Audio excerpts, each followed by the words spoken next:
Hey there, it's Jenny, and I have a new week in my memory planner to share with you. I'm sharing with you the bleed through from the S Note highlighters.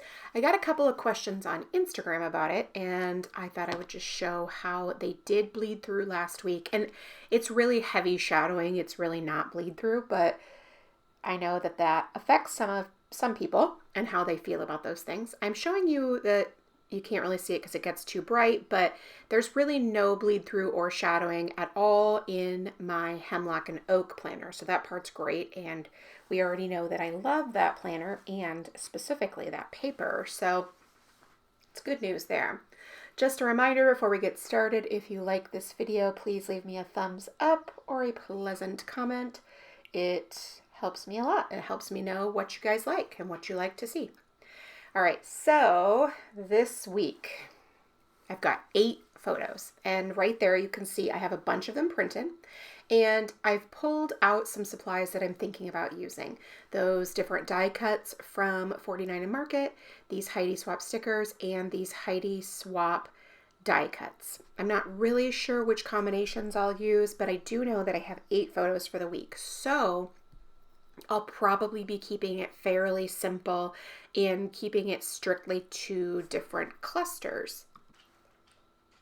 I've added the dates to the little strips on the sides. It just helps me when I'm pre-planning. Sometimes I get a little confused, and this helps me stay on track a little bit better. I also do that for when I have printed photos in advance, like photos that I won't be working on this week.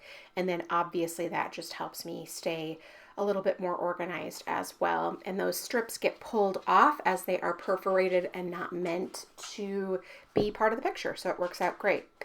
Now I have printed the photos the same size that I have been doing the last few weeks, which is basically roughly 1.5 by 2 inches. They work great for me. I'm really happy with this size in my memory planner.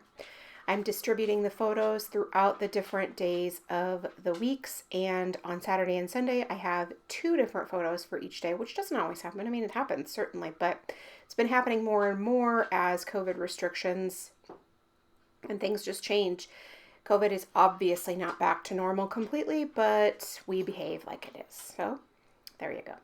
All right, so on Sunday I decided that I wanted to put those 2 photos right next to each other, and I was thinking that it would look cool like as a block of photos at the bottom, and then I could journal a little bit on the right-hand side about the right-hand photo. Obviously the left-hand photo is my son. He's actually pitching in that photo, so there's not a ton of explanation needed. Now I'm going to build my first cluster. Those little frames are some of my favorite. They're like little slide frames, like retro, and they're great for layering. I rarely use them as actually a frame, and it makes the perfect background, and the phrase makes the perfect anchor, and then that little, what's supposed to be a photo corner, makes the perfect accent. I absolutely love it. It really just all works together so beautifully. That contrast provided by the text is wonderful. Now I know down here at the bottom I want to adhere my photo to a tag and then use Scotch tape underneath to create a flip up. But first I'm going to just add this little die cut over on top as well. It serves as not only like a fun little accent, but you can also use it to lift the photo as well if you choose. So here's the Scotch tape. I just need a small little portion. I want to attach it to the very top of the tag right there, and then it creates a fun little flip up that I can do any number of things with. I'm going to use it for some journaling, but because obviously by the time I get all the things in here, my 3 decorative clusters, all of my photos, the dates, the activities, there's not a ton of room for journaling. And obviously if that was a bigger priority, I would make room for it, but it's not. As we've talked about in the past, the plans and the photos are the priority. So the journaling is something that I absolutely want to add, but it has to fit into the space that's allotted for it. So flip ups, flip outs, things like that really do allow me in this memory planner to add more journaling if I need it, which every week I definitely don't need it because a lot of the things are really obvious. It's a baseball game. There's nothing particularly noteworthy about it. I don't really need to say anything about it. All right, so now I can start in on my second cluster. I really liked that little weekend sticker. I loved the colors, the whole thing. And I thought adding the cactus paired with it was also fun. It coordinated wonderfully. And then there's these really cool, really cute, I should say. They're not really cool.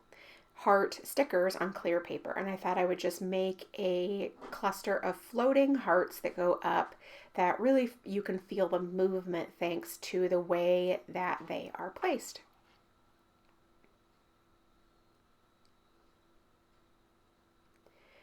Now, the third cluster, there's this tag. I'm going to put it down right here. I really wanted to use it. I liked the light blue at the top a lot and the clouds. The pink and the phrase, didn't really work for me. So what I decided was that I wanted to put something over the text, which would definitely help a lot. And then I wanted to have another decorative element. So there are some tags in this sticker book, or labels, I'm sorry. So I layered that right over the text. And it also turns out that it layers over most of the pink as well, which works out great because I really just loved the clouds and the light blue at the top. So now this heart, I love it because there's no words on it. And it kind of pulls in like all of the colors of the layout, right? So there's lots of teal/turquoise, and this heart helps sort of, I don't know, just tie all colors together, if that makes sense. I don't know if it does or not. I just like that it acts as one colorful element in the sea of the rose gold and the turquoise. All right, so now I'm going to start adding the different activities, and because I feel it just feels like this week is full.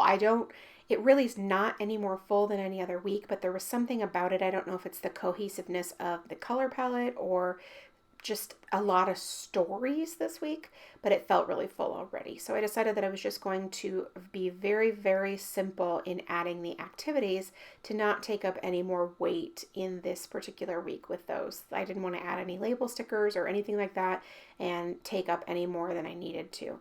I don't know if you can see it too. It just, for me, it feels really heavy, and I think that it is probably, like I said, more about the stories than it is the actual physical elements. There was a lot going on this week, a lot of stuff to document and note, so I think that's probably why I'm feeling that. Now, I wanted to see if I wanted to put a washi strip down the side. I'm not really sure why that felt like, hey, let's give this a try. Let's try it out. I didn't like it at all, so I just pulled it up. No big deal. That's the good thing about washi is that, you have 400 rolls of it and there's so much on it, so give it a try. See what happens. If you like it, that's great. All right, so like I said, there are a lot of stories this week. So different photos represent different things that went on, duh. But the thing is that I don't always need to tell the stories. We already talked about this, but this is one that really needed the story. So I added a fairly sizable journaling cluster or journaling section just for this one photo to tell this story. I'm using the pencil, and then I'll erase the pencil lines. Sadly, the pencil lines do not erase as beautifully as they do in the Hemlock and Oak planner. That planner, man, that paper is amazing. Like the pencil, you can't even see that it was ever there. But it's cool. I don't care. I didn't add black lines this week because it already felt so heavy content-wise. And so I just didn't want to add to anything else overwhelming it. I'm just adding the shortest bit of journaling about this cup of coffee. I don't normally drink coffee, and so having a cup of coffee in there is definitely noteworthy as opposed to baseball games or something like that. Now I'm just flipping up the journaling spot and writing directly on the paper behind the photo. The beauty of this is that there's so many different ways to use this. I could have added more layering underneath for that tag. I could have added journaling on both the back of the tag and on the paper. So many options, but I just decided to go with a little bit of simple journaling on the page directly and keeping it like that. Now I'm doing the same thing down here at the bottom, journaling about this one specific photo. Some weeks I journal about the week as an overview, right? So I'll do one big journaling cluster and talk about like, oh, the weather was really great. We had a lot of fun outside, yada, yada, yada. But there's nothing specific. But this week had a lot of specific things that I wanted to talk about.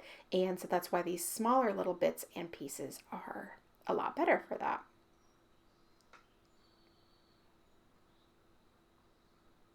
Now I'm really pleased with how this came together. It feels really super cohesive to me, and I like the results. Now I'm just going to go ahead and erase all of the different pencil lines, and that is it for me. Thanks so much for stopping by and watching. I really do appreciate it. If you have any questions, please leave them in the comment box below, and I'll do my best to get back to you. Thanks so much, and make it a great day.